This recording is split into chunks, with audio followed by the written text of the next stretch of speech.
6h, 9h, Europe 1 matin. 7h12 sur Europe 1, Thomas Schnell. Vous recevez ce matin le préfet de Mayotte, François-Xavier Bieuville. Bonjour François-Xavier Bieuville.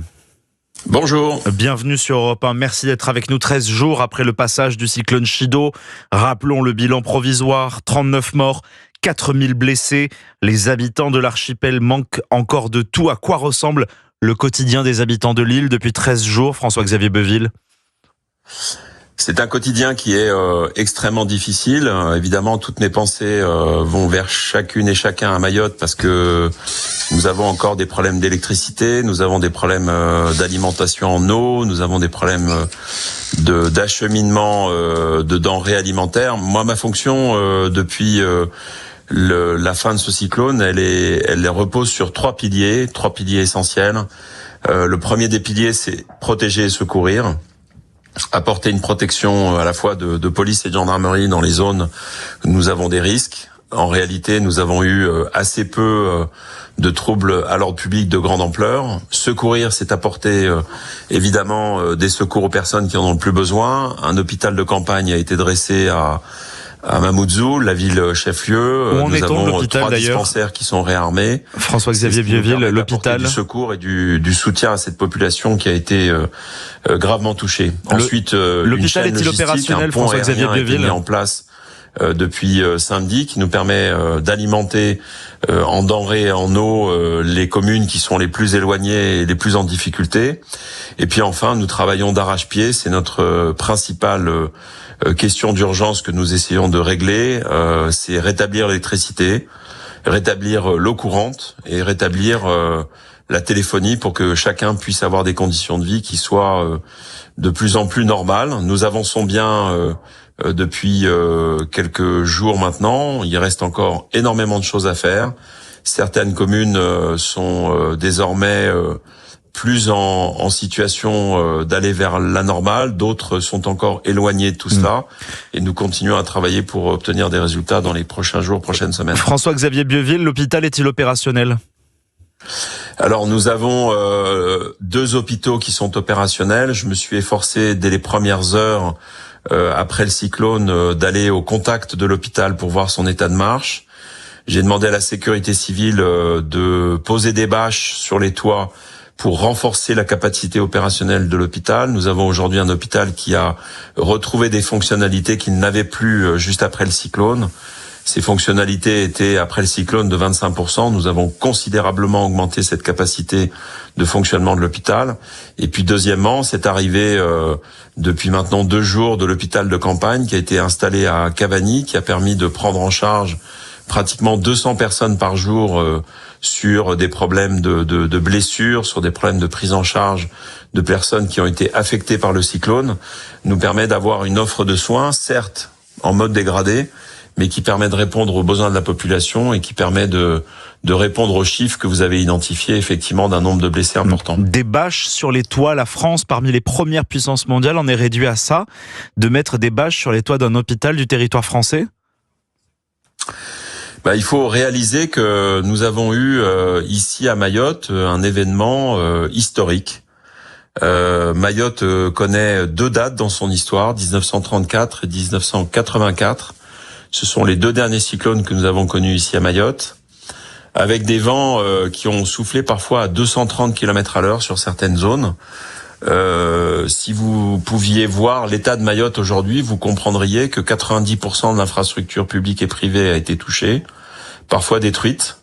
Et oui, effectivement, l'hôpital, comme toutes les autres infrastructures, a été durement touché, et que le préserver, en tout cas en mode provisoire, c'est de mettre des bâches pour permettre à l'ensemble des soignants, que je salue, parce qu'il y a eu un courage de la part des soignants qui a été absolument extraordinaire juste après l'événement. Ils ont gardé leur poste, ils ont continué à fonctionner, ils ont continué à recevoir du monde.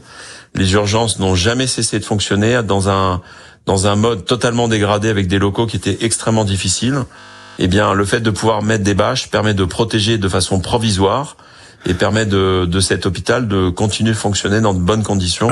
Donc oui, la situation c'est celle-là et c'est ce mode dégradé qui permet de fonctionner dans de bonnes conditions. François-Xavier Bieuville, la visite de François Bayrou dimanche fait-elle l'unanimité parmi la population? Nous avons suivi sur Europe 1 le déplacement d'Emmanuel Macron qui avait été quelque peu chahuté. Faut-il s'attendre aux mêmes images avec le Premier ministre?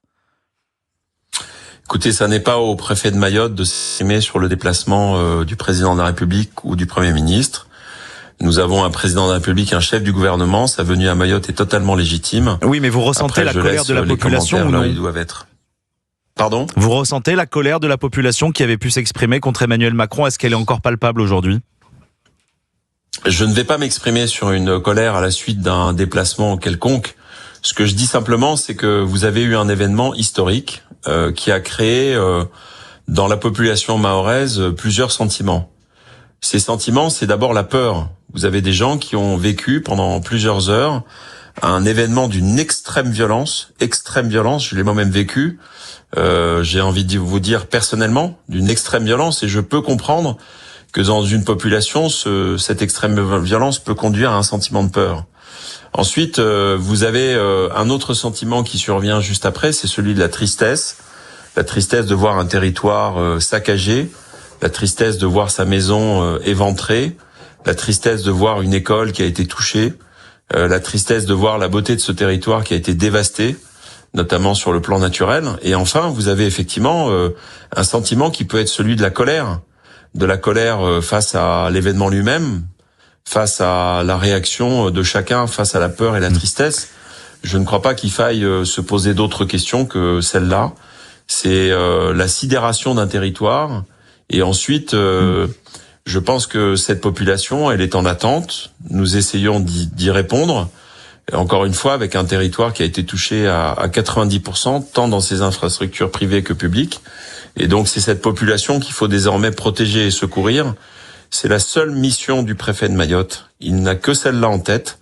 Protéger, secourir, alimenter, apporter de l'eau, rétablir les fonctions vitales. Mayotte. Je ne ferai aucun autre commentaire sur les questions qui sont les vôtres. Bien sûr, Mayotte, territoire convoité malgré les dévastations. Est-ce que ça reste un Eldorado? Est-ce que le flux migratoire illégal s'est-il tari depuis le passage du cyclone, depuis les Comores? Écoutez, la fonction de lutte contre l'immigration illégale a été maintenue dans un premier temps en mode évidemment très dégradé. Nous avons depuis quelques jours repris la main sur le sujet avec l'installation de radars, avec l'installation de drones, avec des intercepteurs qui continuent à fonctionner et qui permettent de surveiller notre frontière territoriale. Donc la fonction lutte contre l'immigration clandestine n'a pas cessé. Elle a sans doute été dégradée pendant quelques jours, mais elle a repris depuis maintenant plus d'une semaine dans des conditions qui sont opérationnelles et qui permettent de répondre aux besoins de protection du territoire. Là encore, le préfet de Mayotte, sa mission, c'est de protéger et secourir. Dans cette protection, il y a aussi la protection du territoire maritime, de nos frontières, et cette mission est aujourd'hui remise en œuvre pour assurer cette mission de lutte contre l'immigration clandestine. Évidemment, ça fait partie de mes missions prioritaires. François-Xavier Bieuville, on annonce des alertes aux pluies, aux orages, de nouveau sur Mayotte. Est-ce que cela peut dégrader encore le temps de reconstruction? Je pense notamment aux écoles qui doivent préparer la rentrée à partir de janvier. Effectivement, nous sommes dans une période de l'année qui est bien connue des Mahorais et bien connue j'allais dire de l'environnement géographique. Nous sommes en période de Kashkazi. Le Kashkazi, c'est une forme de mousson. C'est à la fois la nécessité pour Mayotte qui n'a pas de ressources en eau, et par conséquent, cette saison des pluies est importante parce qu'elle permet de remplir les réservoirs, elle permet de remplir les nappes, et donc elle est effectivement très importante puisque la saison sèche commence à partir de mai-juin, et pour qu'une saison sèche soit supportée par les Mahorais, nous devons avoir des ressources en eau qui soient alimentées durant cette période de mousson. Et dans le même temps, vous le soulignez, cette période, elle arrive à la suite d'un événement où beaucoup de nos Mahorais vivent dans la précarité, beaucoup de nos concitoyens rencontrent la difficulté d'une absence de toit. Et donc, c'est ces deux éléments qu'il faut conjuguer, à la fois le besoin d'une ressource en eau qui arrive durant cette période, parce que c'est la saison naturelle durant laquelle cette eau arrive. Et puis en même temps, le fait d'apporter du réconfort, de la protection et des bâches qui vont permettre de façon provisoire de protéger les Mahorais contre cet événement climatique. Merci beaucoup François-Xavier Bieville, préfet de Mayotte, d'être venu sur Europe 1. Bon courage face à la tâche titanesque qui vous attend encore pour reconstruire l'archipel. 2 semaines maintenant, 13 jours après le passage du cyclone Chido. Bon courage François-Xavier Bieville. Merci à vous. Et bon courage à tous les habitants de l'archipel.